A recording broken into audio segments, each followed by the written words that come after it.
say is that the tragedy of 9/11 was a wake-up call for American Muslims.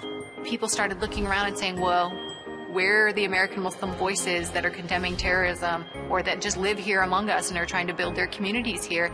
They couldn't find anybody recognizable. We're defined so often by our worst example, and I think minorities in the United States have the same exact concern and same challenges. I want other minorities to know that they can have these big dreams and these big goals and achieve them. There's a real lack of strong Muslim voices in the arts, and I think often when those stories are told, they're told through a lens that's not necessarily a Muslim lens, and the truth gets distorted a little bit. I think there's another side to it. It's important to tell that side. When I travel the country doing the Muslims Are Coming documentary, can I invite you to a stand-up comedy show? We had a group of comedians who were Muslim. We went to the South and the West in America. We did all free shows. We'd set up tables in the streets of the South saying, ask a Muslim. People would come up and ask us questions. We would answer direct questions about Islam. Why are not the people of peace speaking out against the people? Denouncing terrorism was the #1 question we got in city after city. So that's a theme in the movie, making it clear that we do denounce terrorism.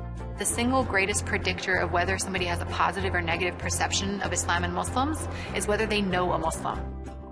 I was really amazed how open-minded and tolerant I found people to be. They were curious, they had questions about Islam, sometimes difficult questions, but they weren't hateful. You know, it actually made me, more proud to be American. Some Americans feel that Muslim women are oppressed. And so the role for American Muslim women in leadership is absolutely crucial to not just breaking that stereotype, but showing people that we are not second-class citizens. We are active members of our communities and of our society. All of you. Every one of you. To be an actress, it takes a lot of sweat, blood, and tears. It's very hard work, but when you are able to step into somebody else's shoes and see what their life is like for a short amount of time, I feel like it in a way sometimes helps me be a better human being and a better Muslim too, understanding how other people suffer. Sports are such a huge part of American culture. Growing up, all my friends, played sports. I was always trying to find a sport that would accommodate my religious stress. My mom noticed that the fencers were fully covered. They had on long pants, they had on long jackets, and it was such a great fit for me. When I first found out that I was the first Muslim woman to represent the United States in international competition, I was shocked, but I think that these are baby steps that we can take towards making a more diverse environment in sports here in the States and also abroad.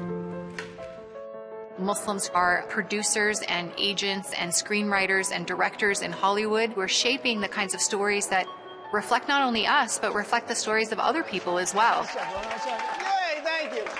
Stand-up comedy is inherently competitive and challenging field for anyone. I don't care what your religion is, what your race is, what your gender is. It's a challenging field.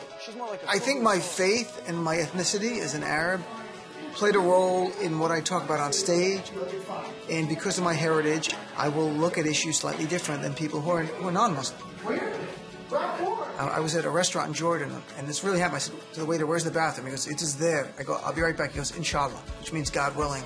I'm like, what has happened in your bathroom that I would need God's protection while using the restroom?